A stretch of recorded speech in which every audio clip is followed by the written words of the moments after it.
আসসালামু আলাইকুম বন্ধুরা, আজকে আমরা পরিবার নিয়ে ঘুরতে আসছি জাতীয় চিড়িয়াখানা মিরপুর। তো বৃষ্টি বিগত দিনে সকালের আবহাওয়াটা ভালোই দেখছিলাম। আবহাওয়া ভালো দেওয়ার কারণে তারপরে গেলাম। প্রথমে আমরা টিকিট কাটলাম। তো এখানে টিকিট বর্তমানে নিচ্ছে 50 টাকা করে জনপ্রতি। 2 বছরের নিচে যারা আছে তাদের টিকিট লাগবে না, যারা 2 বছর তাদের টিকিট প্রয়োজন। তো সবাই এই বিষয়টা মাথায় রেখে আসবেন। চিড়িয়াখানার শুরুতে কিন্তু এরকম সুন্দর একটা পরিবেশ আছে, আগের মতো এত নোংরা নাই, কিন্তু আগের সামনে পরিষ্কার। টানা 3 দিন আমরা ছুটি পেয়েছি। তো বাচ্চাদেরকে বিনোদন দেওয়ার জন্য এবং আমরা এই চিড়িয়াখানায় আসছি। তো এই আনন্দই আছে। প্রথমে আমরা এখানে মাছ দেখলাম। মাছ দেখতে পুরা চিড়িয়াখানা মানে কোথায় কি আছে এখানে দুজনে মিলে বানর আছে, খাঁচা ভর্তি বানর। বানর দেখলাম।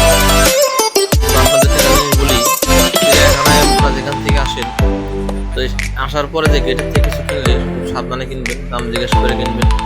এখানে কিন্তু বাটপার অভাব নাই।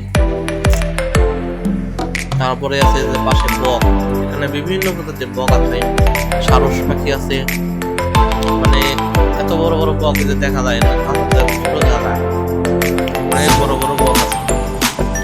চিড়িয়াখানা আগে অনেক পশু পাখি কম ছিল, কিন্তু এখন পশু পাখি অনেক বেশি। আর আজকে ছুটির দিন হওয়াতে দর্শনার্থীদের চাপ ছিল বেশি, কিন্তু বৃষ্টির কারণে আমরা পরিপূর্ণভাবে ঘুরতে পারি। ঘুরে আমরা চলে আসছি। এই যে এখনো পর্যন্ত আমি যে রোদ লাগলে পরে কিন্তু বৃষ্টি হয়ে যাবে, তাই আমাদের ভিডিওটা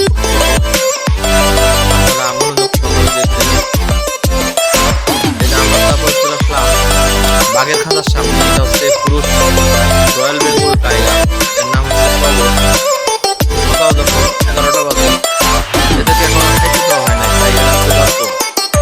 মানে এমন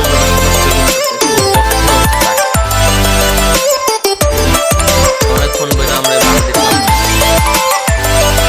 আসলে এই রয়্যাল বেঙ্গল টাইগার কিন্তু এর যেটা এখন আছে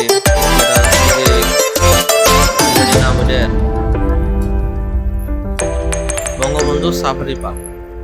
সাফারি পার্কের বাঘ কিন্তু এত কাছ থেকে দেখা যায় না, আর এটা কিন্তু বাঘ অনেক কাছ থেকে দেখা যাইতেছে।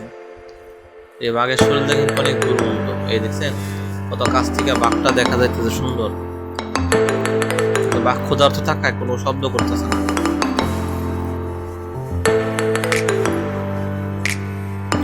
তো বাঘ শুধু বলার চেষ্টা করতেছে, একবার একটু সারা পাইতাম তাহলে সামনে তা আছে তাই খেয়ালে।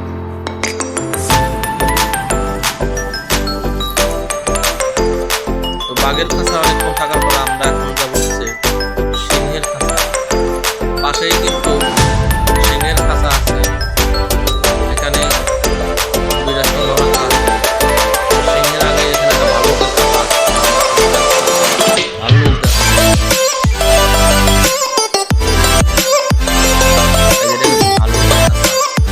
আমরা গেলাম আর ভাল্লুক আর কাছে দেখা হলো না।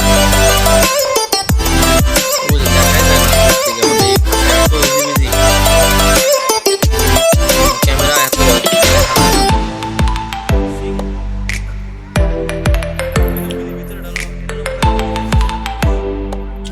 ভাল্লুক দেখার পরে আমরা সিংহ দেখতে আসলাম। এটা সিংহের খাঁচা। সিংহ কিন্তু খুব বাইরে করতেছে, খুব খিদা লাগছে। আফ্রিকান সিংহ দেখা যাচ্ছে, কিন্তু অনেক দুর্গন্ধ। মানে কোথায় ছটফট করতেছে, যে ওদেরকে খাবার দিতে আসছে লোকজন। কত বড় সিংহ! আপনি আপনার ছেলে মেয়েকে নিয়ে আসবেন এখানে বিনোদন দেওয়ার জন্য। এই কাজ থেকে তারা আনন্দিত হবে।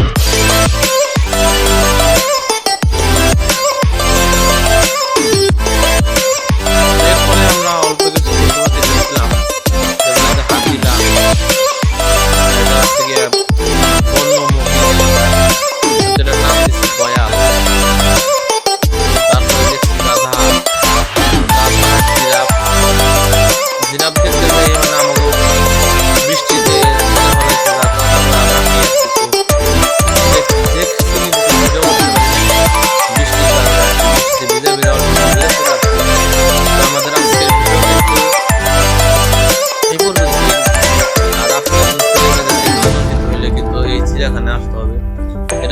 গাধা, গাধায় যারা আমি শুয়ে রয়েছে। তো ভিডিওটি কে কোন জায়গা থেকে দেখলেন আশা করি জানাবেন। আমরা বৃষ্টির কারণে ছাউনিতে আশ্রয় নিছি, এখানে প্রায় ঘন্টা নিয়ে অতিবাহিত হয়ে যায়। তো আমরা এখন বাড়ি চলে যাব, মানে যাওয়ার কথা ছিল আরো জায়গায়, কিন্তু আজকে আর যাইতে পারলাম না বৃষ্টির কারণে। সর্বশেষে যে আমরা জিরাফ দেখতে আসছিলাম, এই জিরাফ দেখে আমরা এখন চলে যাব। তো ধন্যবাদ সবাইকে।